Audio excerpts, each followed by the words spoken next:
Hello friend, Garima design and construction में आपका स्वागत है। आज हम डिटेल्स के बारे में बताऊंगा, जिसमें पहले हम नोटेशंस या सिंबल्स के बारे में बात करेंगे कि जो हम सिंबल्स एंड नोटेशंस ड्राइंग्स में देखते हैं तो सबसे पहले हम उनको समझने की कोशिश करेंगे कि उसमें कौन कौन सी चीज़ें हमारी सामने आती हैं। जैसे कि सबसे पहले सेक्शन का सिंबल है। सेक्शन अगर हम देखते हैं, सेक्शन में ए डिनोट करता है सेक्शन नंबर, 001 डिनोट करता है अपना ड्राइंग रेफरेंस। और सबसे मेन थिंग्स क्या है इसमें कि जो एरो है अपना, इसमें दिखाता है कि indicate that a section has been draw along the horizontal line looking toward the arrow head. इसमें कहता है कि looking toward the arrow head, जहाँ पे सेक्शन कट किया होगा और सेक्शन का एरो जिस तरफ होगा वहाँ पे हम सेक्शन को देख पाएंगे इजीली कि उस साइड का सेक्शन हमारा कटा हुआ है। उसके बाद बॉक्स टाइप का जो बना हुआ है ये हमारा ओपनिंग को शो करेगा, indicate as a opening in the structure element. तीसरी बात है हमारा डिटेल ए। डिटेल ए क्या क्या होता है कि कई बार हमारी कुछ माइनर डिटेल्स होती हैं जिसको हम ए से मेंशन कर देते हैं, डिटेल बी डी सी कुछ भी हो सकता है। तो इस तरह की जो लुकिंग डिटेल होती हैं उनको हम इस तरह से शो करते हैं। S2 ये हमारे एस होता है, S1 S2 S3 बहुत सारे हो सकते हैं, डिपेंड करता है हमारी कितनी स्लैब है, उनकी थिकनेस क्या है। तो स्लैब इंडिकेटर हो गया हमारा एस से। नेक्स्ट थिंग आती है हमारे पास जैसे T8 एंड 150।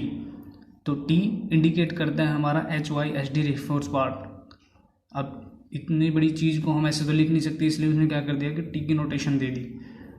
उसके बाद क्या करेंगे, हम 8 को देखते हैं, 8 डाया ऑफ बार एंड 150 क्या है, सेंटर टू सेंटर डिस्टेंस 2 बार स्टीरअप्स, 2 लेग्स 4 लेग्स। इसको हम आगे जाके डिस्कस करेंगे कि 2 लेग 4 लेग्स एक्चुअल होता क्या है। इसमें क्या करते हैं कि 2 T16 हमने ऊपर डिस्कस किया था कि T हमारा HYSD बार हो गया, 16 हमारा डाया बार हो गया, 2 शो करता है नंबर्स ऑफ बार। उसके बाद ये है कि 2 लेग्स 4 लेग्स 6 लेग्स, ये सब हम डिस्कस करेंगे अपना किसी नेक्स्ट वीडियो में। कॉलम्स C1 इंडिकेट करता है कॉलम्स टाइप। जैसे कि हम अभी स्टील की बात कर रहे हैं तो हमें पता है कि बीम में हमारे या फिर कॉलम में लैपिंग जोन आते हैं, जिसमें हमारा डेवलपमेंट लेंथ और लैपिंग लेंथ हम स्टील में यूज़ करते हैं। तो उसमें मेन इंपॉर्टेंट चीज़ें क्या है कि ये हमें समझना बहुत ज़रूरी है। जैसे हमारा साइड पे स्टील यूज़ हो रहा है तो कौन सी ग्रेड का स्टील यूज़ हो रहा है, लेकिन हमें ये भी पता होना चाहिए कि डेवलपमेंट लेंथ क्या है, लैप लेंथ क्या है। ये हम डिस्कस करेंगे नेक्स्ट वीडियो में, क्योंकि वीडियो हमारी काफ़ी लंबी हो जाएगी इस चीज़ को समझते हुए कि हमें 36D क्या है, 46D क्या है, 46D एंड 49D, ये सब डिपेंड करता है अपना ग्रेड ऑफ द कंक्रीट। अब जैसे जैसे कंक्रीट की ग्रेड कम होती जाएगी हमारी ये डेवलपमेंट लेंथ को बढ़ा देंगे, अब डेवलपमेंट लेंथ बढ़ती जाएगी। ये हमने क्या किया है इसमें, अकॉर्डिंग टू डाया हमारी लेंथ को मल्टीप्लाई करके डिस्कस कर दिया है। लेकिन अगर हमें ये सब चीज़ इन चीज़ का भी पता हो तो हम कैलकुलेट कर सकते हैं खुद कि डेवलपमेंट लेंथ और लैप लेंथ हमें कितनी चाहिए। ये सब डिपेंड करता है हमारा कंक्रीट और स्टील की ग्रेड के ऊपर।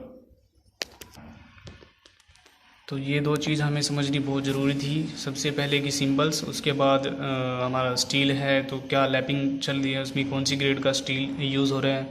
उसके बाद जो हमारा आता है एब्रीवेशन की बात करें, जिसमें हमारे छोटे छोटे सिंबल्स आते हैं जैसे T2 B बॉटम हो गया, या बोथ भी हो गया, इच फेस हो गया, SSW क्या स्ट्रक्चर स्लैब लेवल, NGL क्या होता है और GL क्या होता है। तो ठीक है, तो फिनिशिंग ग्राउंड लेवल या फिर नेचुरल ग्राउंड लेवल हो गया। UNO भी हमारा बहुत इंपॉर्टेंट है, काफ़ी बार लिखा भी जाता है अनलेस नॉट अदरवाइज। ठीक है, तो उसके बाद हम आता है कंक्रीट ऑफ ग्रेड्स। हम ये भी पता होना चाहिए स्टील के साथ साथ कि भाई स्टील हम कौन सा यूज़ किया है, तो कंक्रीट ऑफ ग्रेड हमें क्या डलवाना है। तो ग्रेड ऑफ कंक्रीट हमें पूरी स्ट्रक्चर के अंदर ये पता होना चाहिए कि कॉलम किस ग्रेड का है, स्टील केस में कौन सी ग्रेड का स्टील आएगा, बीम में किस ग्रेड आएगा, वॉल में क्या ग्रेड यूज़ करनी है। ये सब चीज़ें हमें पता होना चाहिए। कोई भी प्रोजेक्ट स्टार्ट होने से पहले इन चीज़ों पे हमारा ध्यान होना चाहिए। स्टील का, कंक्रीट का ड्राइंग को स्टडी करते हुए इसकी नोटेशन क्या, जैसे हमने नोटेशन अभी पढ़ी है। ठीक है, तो इन सब चीज़ों का हमें ध्यान रखना चाहिए। उसके बाद कहते हैं कि कंक्रीट कवर को भी हम मेंशन करते हैं। ठीक है, कंक्रीट कवर को जैसे बीम हो गया, बीम में हमारा इंटरनल और एक्सटर्नल लेयर 25 mm और 30 mm उसके बाद CIS स्लैब के लिए 25 mm एंड कॉलम के लिए अपना 40 हो गया, वार के लिए 30 हो गया एंड फुटिंग्स के लिए हमारा 50 का हो गया। तो ये सब चीज़ें हमें स्टार्टिंग है, हम जनरल रोड्स पार्ट 1 में हम इतना ही बताएंगे। उसके बाद हम क्या है कि मैं आपको और भी ज़्यादा जो इसके जंक्शंस डिटेल बनती है कॉलम्स की और बीम्स की और फिर स्पैंडल डिटेल्स, वो सब चीज़ें भी आपको समझाऊंगा 1 बाय 1। अभी पार्ट 1 में सब इतना ही समझाता हूँ ताकि आप इतना अच्छे से समझ ले, ताकि नेक्स्ट पार्ट में आपको और अच्छे से समझा सकूँ। Thank you.